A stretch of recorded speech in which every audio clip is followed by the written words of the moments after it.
হামাসের হামলায় সেনা সদস্যসহ ৯ ইসরায়েলি নিহত। ফিলিস্তিনি প্রতিরোধ আন্দোলন হামাসের হামলায় ৯ ইসরায়েলি নিহত হয়েছে। তাদের মধ্যে কয়েকজন সেনা সদস্য রয়েছে, তবে সংখ্যাটি উল্লেখ করা হয়নি। সোমবার ২রা ডিসেম্বর কাতার ভিত্তিক গণমাধ্যম আল জাজিরার এক প্রতিবেদনে এই তথ্য জানানো হয়েছে। প্রতিবেদনে বলা হয়েছে, ইসরায়েলি গণমাধ্যমগুলো অধিকৃত পশ্চিম তীরের উত্তরাঞ্চলীয় শহর আরিয়ালের একটি বসতির কাছে গত শুক্রবার হামাসের একটি হামলার ভিডিও ফুটেজ প্রকাশ করেছে।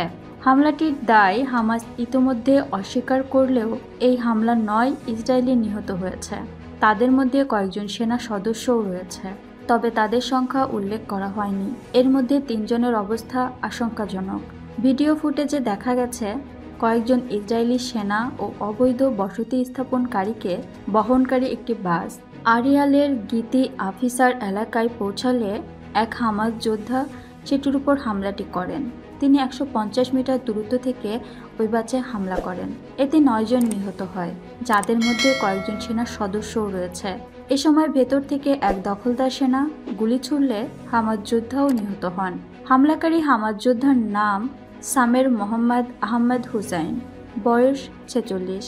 তিনি লাবনুসের নিকটবর্তী আইনবুস এলাকার বাসিন্দা। এই ঘটনায় হামাস এক বিবৃতি দিয়েছে। বিবৃতিতে তারা জানিয়েছে যে নিহত সামের তাদেরই সহযোদ্ধা। বিবৃতিতে আরও বলা হয়, ইসরায়েল ও অবৈধ বসতি স্থাপনকারীদের অব্যাহত অপরাধের পরিপ্রেক্ষিতে এই হামলা করা হয়েছে। এ সময় ইসরায়েলি আগ্রাসনকে আরও কঠোরভাবে প্রতিরোধ করা হবে বলেও হুঁশিয়ারি দেওয়া হয়।